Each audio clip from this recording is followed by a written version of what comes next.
So I finally upgraded my LP60 turntable, this time for a Fluance RT85. Plus I threw in some speakers from Klipsch, and we're going to unbox both, we're going to talk about both. Should be a good time, so definitely stay tuned. What's in the box? So this isn't going to be the typical unboxing video I do at my channel. If you're looking for hard rock and heavy metal box sets on vinyl, you should definitely check out the rest of the playlist. But today's a little different. I'm going to be unboxing the Fluance RT85 reference turntable, as well as the R41PM bookshelf speakers from Klipsch. So anywho, let's get to the unboxing. All right, let's open some turntable equipment here. I'm going to start with the preamp. And preamps are needed for some tables. Some that don't have a built-in preamp. Some do, some don't, and there are benefits to having a separate external preamp, especially one that goes with your turntable itself that was made for it. Here's a nice little booklet and tons of stuff to go through, which we won't do right now. And user manual for setup. Let's take a look at this. Power supply.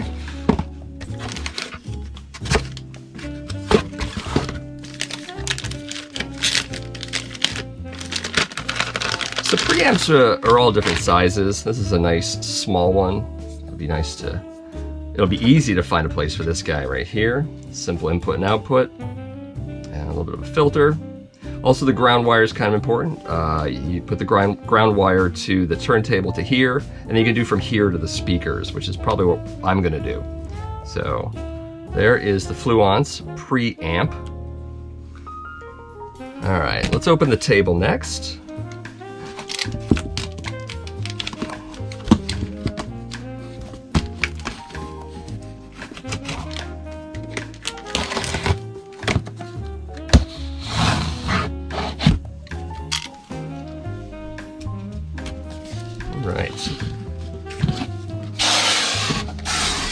All right, got a few things in here.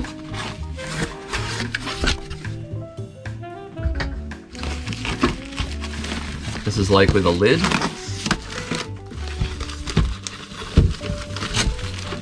I think there has been a change in some of the RT models concerning the lids. I mean, I saw that some had a clear lid. This one's slightly tinted. It's tinted just enough too, it's not too bad. So, yeah. So there's your lid.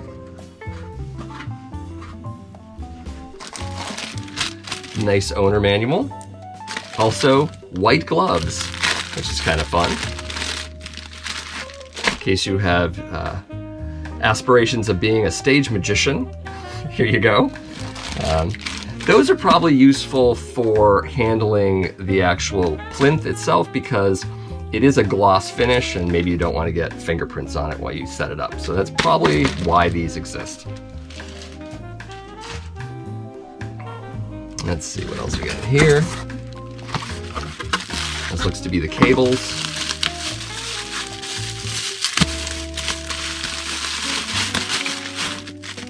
Yep. This is the cap to the pulley system. This goes right over it. This is power supply, ground wire, and RCA cables. And we should have a table here. All right, get this out. Let's also get rid of this box. Well, actually, we got one more thing in it, so let's not do that.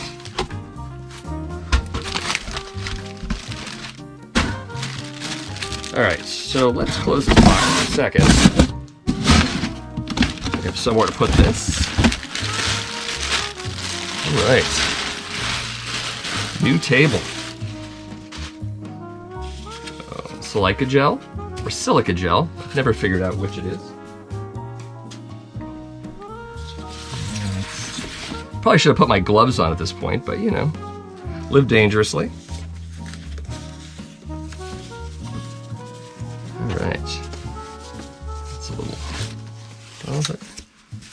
There is the finish. the piano black finish, as they call it. What's also interesting about this table, I'll flip it over for you, is that it has 3 legs instead of 4.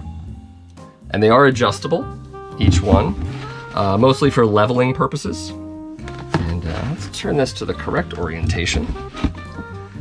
So yeah, and then of course the platter will be in the box. So we will put that down. I want to pull that out so you can see it. There she is.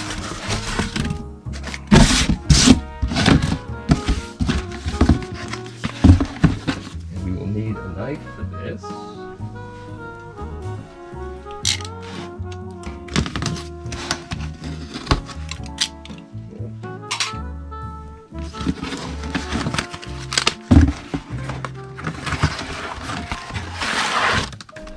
All right.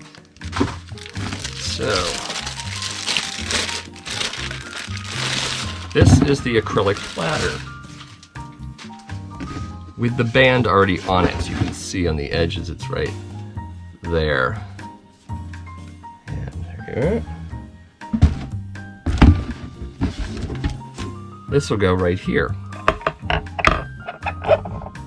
And then what will happen is you'll take this pulley, or this band rather, and put it on this pulley.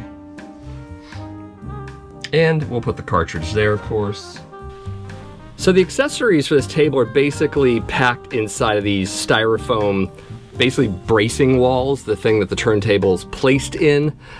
You can miss them. You really need to take a look and find these very tiny things. This is one of the hinges to the lid. Also in here is the counterweight. It goes on the back of the tone arm, back here. And we also have the needle cartridge right here. And it goes right there, as you probably know. It just screws on right there. Has a magnet, but you also have to screw it on there tight. I can do this, clearly. And the counterweight goes right in the back, as I said. Here is the other styrofoam piece where the other accessories are hiding. What's interesting is that the hinge that I found, its mate is actually in the other styrofoam piece. I guess I would have put these together, and I did have a little bit of trouble finding this second location for accessories. I don't think it was as clear cut as it should have been. But they're in here. There they are. The other hinge. And they basically just go in the back like here. And then, you know, you just take the lid and put it on the hinges, and there you go. Voila.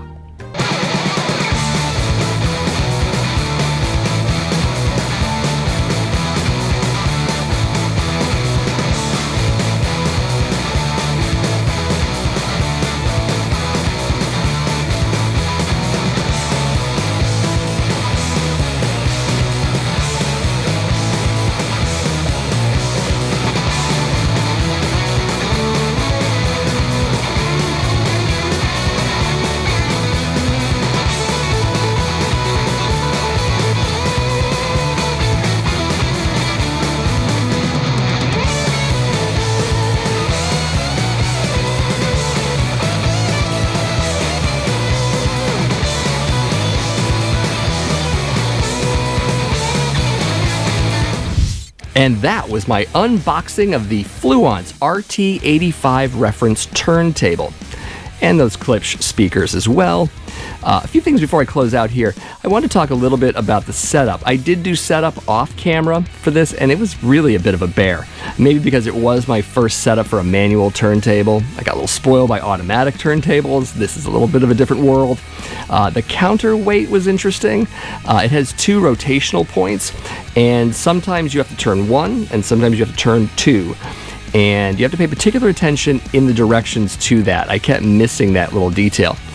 If you watch the video that Fluance provides on their website, which I'll also link at the end of this video, it has a lot of those subtle differences, those details you need to know. So I suggest watching that video as well. It was really helpful.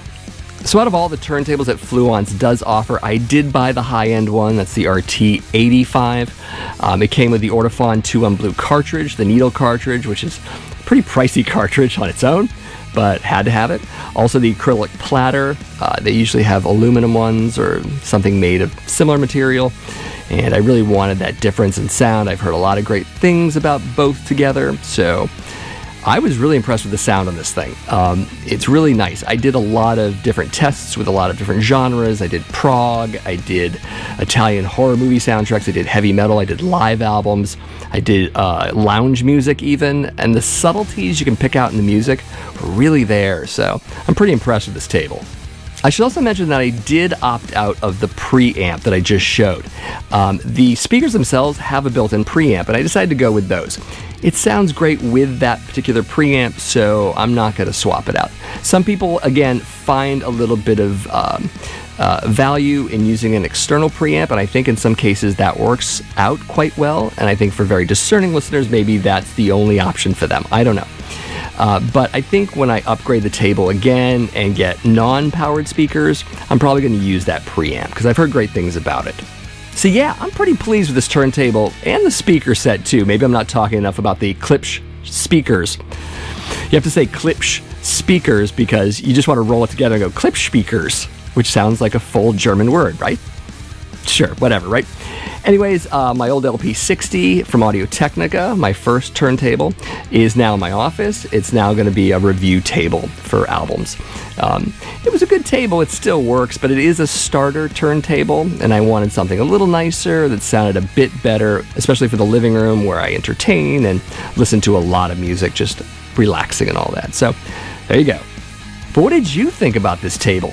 And would you pay the $500 price tag for it? Maybe you'd buy a cheaper table. Maybe you have this table. Maybe you've had good experiences with it. Maybe you've had bad experiences with it. Maybe you have a cheaper table. Same situation. Maybe you love it. Maybe you hate it. You should let me know all of that in the comments below. Of course, if this is your first time here at my channel, this is the Accusation Network, where I do metal vinyl collecting videos once or twice a week. You should check out my playlist, check out my videos. If you're interested in that, of course, definitely. So thanks for watching, and I'll see you in the next video.